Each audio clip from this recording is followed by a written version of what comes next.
You ask Tiger to solve. This deals with linear equations with one unknown. The final result is c equals 37 over 30. Let's solve it step by step. Group all constants on the right side of the equation. Add 9 over 10 to both sides. Combine the fractions. Combine the numerators. Reduce the zero numerator. Simplify the arithmetic. Find the lowest common denominator. Multiply the denominators. Multiply the numerators.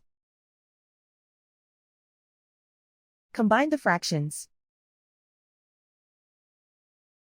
Combine the numerators. And so the final result is c equals 37 over 30.